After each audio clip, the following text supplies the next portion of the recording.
Así se prepara México para enfrentar la etapa más crítica del COVID-19. México está a punto de entrar en la etapa más crítica del COVID-19. Mucho se le ha criticado desde el exterior y desde la oposición que encabeza el expresidente Felipe Calderón Hinojosa, de que el gobierno de Andrés Manuel López Obrador no está preparado para atender la emergencia, cosa que es absolutamente falsa. Sin embargo, es precisamente uno de los funcionarios que trabajó en el sexenio del expanista quien responde de forma serena a los cuestionamientos. Se trata de Hugo López-Gatell, subsecretario de Prevención y Promoción de la Salud, quien puede presumir que tiene las cartas suficientes para hablar del tema. Su currículum es impresionante. Médico cirujano por la Universidad Nacional Autónoma de México, UNAM, especialista en medicina interna por el Instituto Nacional de Ciencias Médicas y Nutrición Salvador Subirán, maestro en Ciencias Médicas por la UNAM y doctor en Epidemiología por Bloomberg School of Public Health, Johns Hopkins University. En una entrevista que concedió al diario El País, la cual fue publicada este jueves en su versión online, López-Gatell vuelve a señalar que un parón total de la economía podría lastimar el tejido social de muchas familias que viven al día. Le pregunta el diario, ¿ha transmitido la sensación de que la gente no está tomándose en serio el quédate en casa? ¿Por qué entonces no se toman las medidas más drásticas? Y responde, la razón es muy trascendente, proteger a la sociedad. Por las medidas de mitigación de control epidémico sabemos que hay que pagar un costo social, económico. Eso puede ocurrir en cualquier país.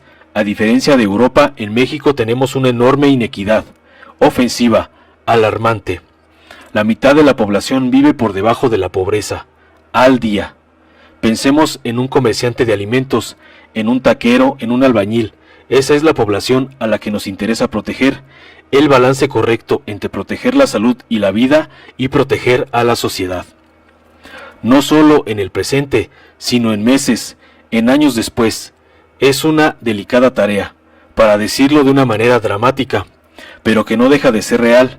Quien pierda el trabajo, pero esté dentro del empleo formal, cuando se recupere esta recesión, tendrá cierta posibilidad de volver. Pero quien viva al día no va a tener esa posibilidad en el corto plazo, y eso va a crear una disrupción social mayúscula. Pregunta, ¿diría entonces que la economía prevalece sobre la crisis sanitaria? Respuesta del doctor, lo social, que es parte de la responsabilidad primaria del Estado. Eso es lo que queremos cuidar junto a la parte sanitaria. Queremos tener un equilibrio, un balance entre las medidas que son correctas desde el punto de vista de la ciencia y la metodología de la salud pública, sin vulnerar, hasta donde sea posible, a las personas con las economías más debilitadas. Pregunta. Lo que explica de alguna manera el desastre de Italia o España es que el virus lleva ya tiempo circulando sin que nadie lo detectara, siempre fueron por detrás. Cuando creían tener 100 casos tenían 1000 y cuando llegaron al 1000 había en realidad entre 10,000 y 20,000. ¿Por qué eso no va a ocurrir en México?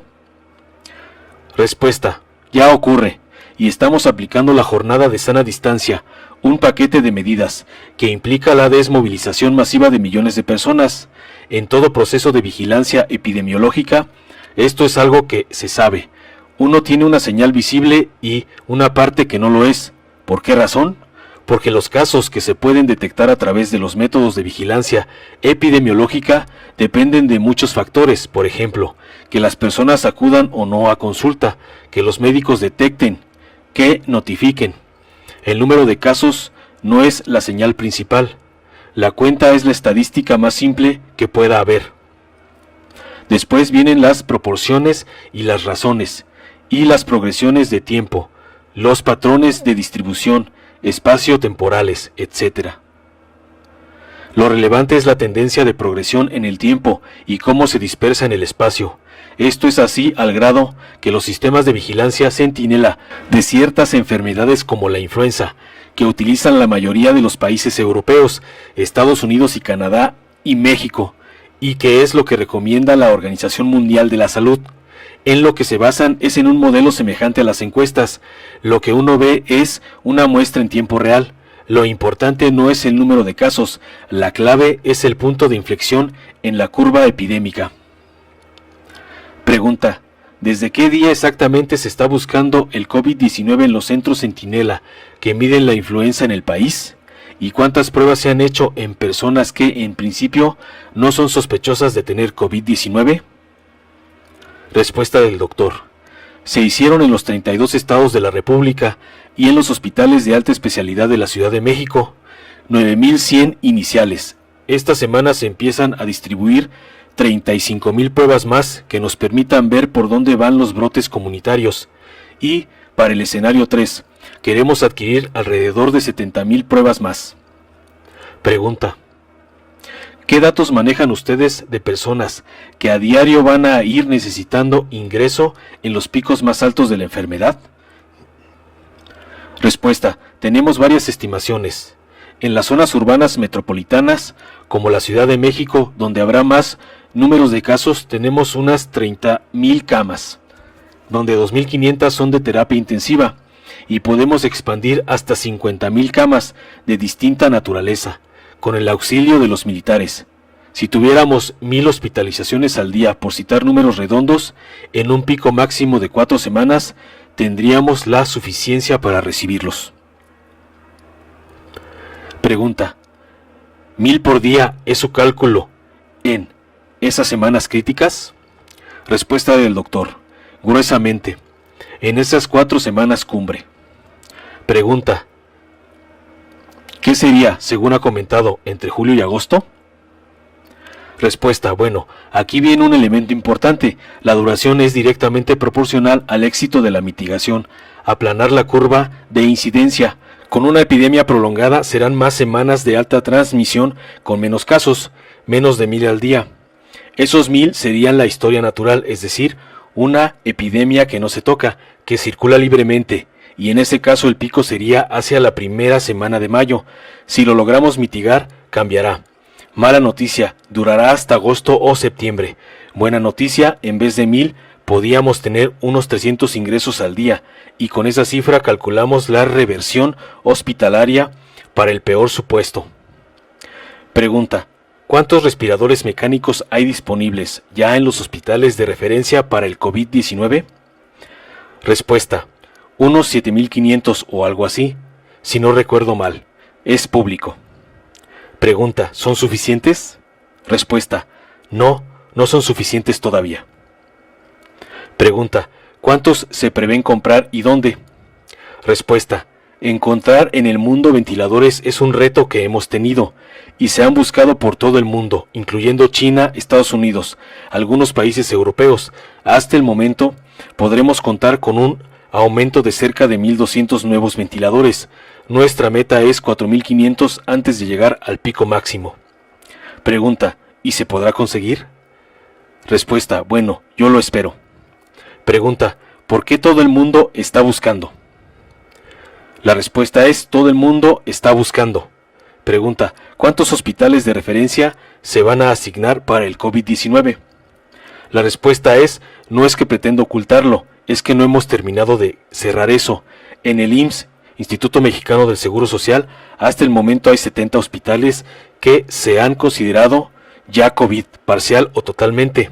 En el modelo de reconversión para los Institutos Nacionales de Salud, 11 hospitales más, otros 11 de los federales de referencia, de los que hemos designado 7 COVID completamente. Eso nos agrega casi 800 camas de terapia intensiva. Pregunta: ¿cuántas camas tienen disponibles? Respuesta: las 30,000 que le digo en la infraestructura básica, que pueden ser reconvertibles a 50,000 y expandibles en un segundo momento. En tercer lugar está la ayuda militar, y en cuarto, espero que no lo necesitemos, el uso de instalaciones privadas. Ya hemos tenido conversaciones al respecto, más otros 10 hospitales que están por equiparse y que alguno lo operará las Fuerzas Armadas. No todos, esa es la quinta línea. Y la sexta línea es el uso de instalaciones que nunca fueron hospitales, gimnasios, teatros, etc., que ya tenemos preidentificados, desde luego no habilitados. Pregunta: Teniendo en cuenta que México ha estado rodeado de países contagiados y sus estrechos lazos con España y Estados Unidos, con los aeropuertos y las fronteras abiertas, ¿a qué atribuyen el incipiente estado de la enfermedad? ¿Diría que México es el único país que lo ha hecho bien y a tiempo en el mundo? Respuesta: no pierdan de vista el tiempo, estamos un mes después, un mes desfasados, es sencillamente un asunto de tiempo. Pregunta: pero teniendo en cuenta la experiencia de otros países, la sensación de que la sana distancia no se está tomando en serio, de que todavía se está trabajando en los hospitales, que los ventiladores no son suficientes, ¿no se está llegando tarde? ¿Qué riesgo hay de que todo eso se desmadre y colapse?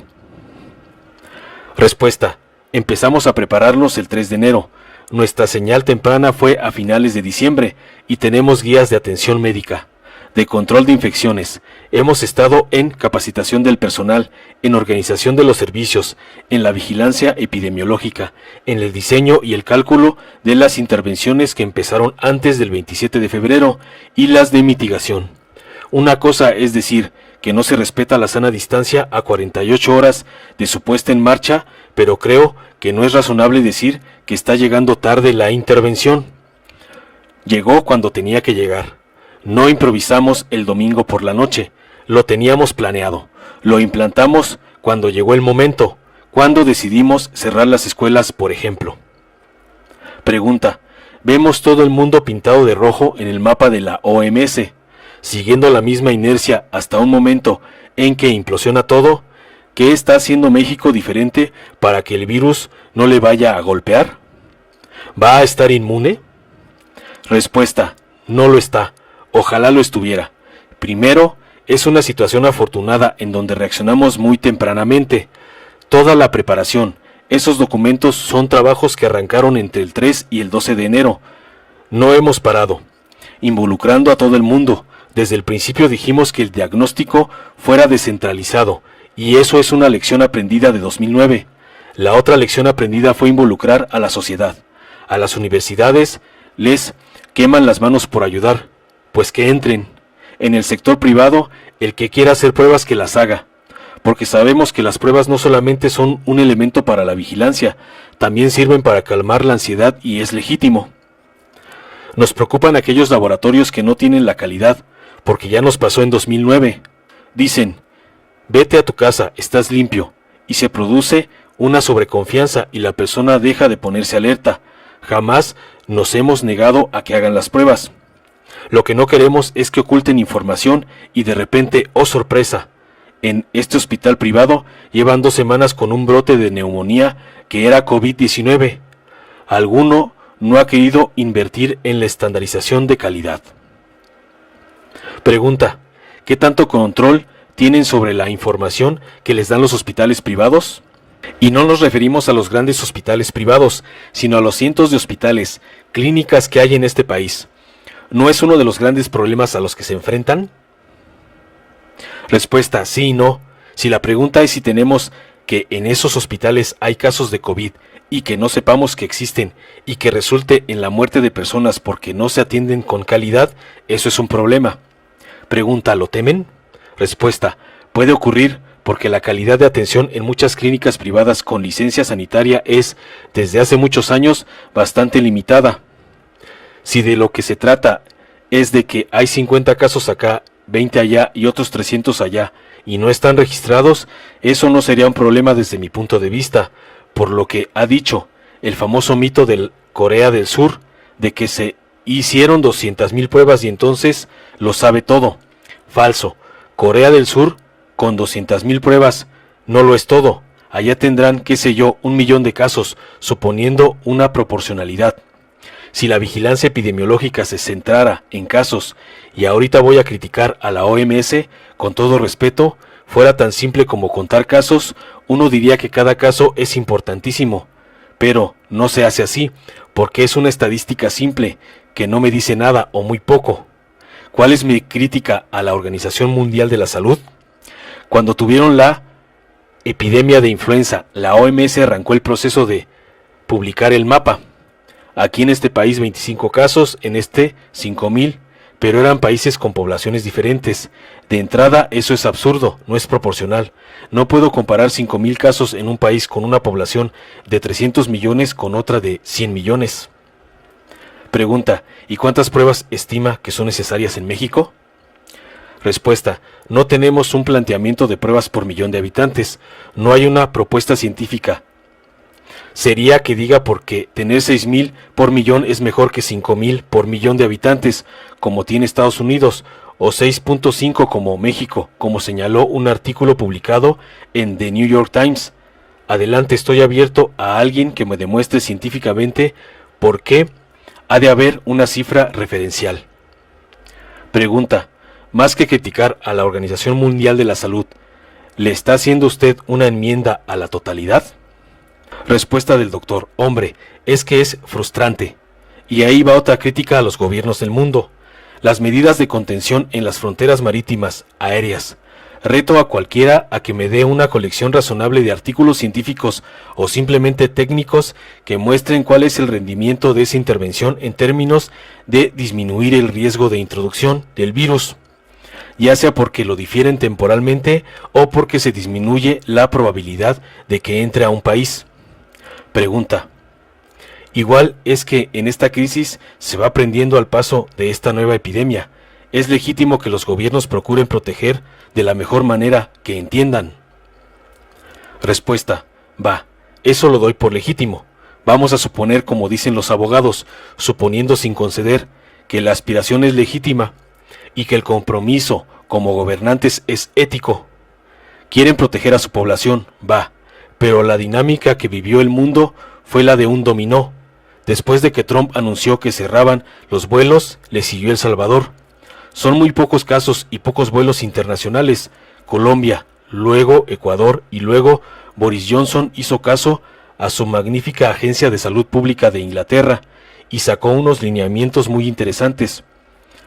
Porque, salvo las dos primeras frases del comunicado, que son una declaración política propia del gobierno de Boris Johnson, el resto es una magnífica exposición de intervenciones razonadas de salud pública que al momento eran análogas a las de México o incluso más leves. Pregunta, ¿preocupan las dos velocidades a las que se mueve este país? ¿Hay una estrategia diferenciada para las comunidades indígenas, para el mundo rural y otra para las grandes urbes? ¿Cuántas unidades móviles hay? ¿Cómo están capacitadas y cómo van a operar? Hay dos estrategias, sí. Lo que esperamos es que esta fase 2, la mayor carga va a estar en las zonas metropolitanas. Hay un elemento que dicho en público se presta a muy malas interpretaciones, pero se puede entender. Hay diferencias sociales al inicio de la epidemia. Se puede ver por el porcentaje de personas que se atienden ahora en hospitales privados.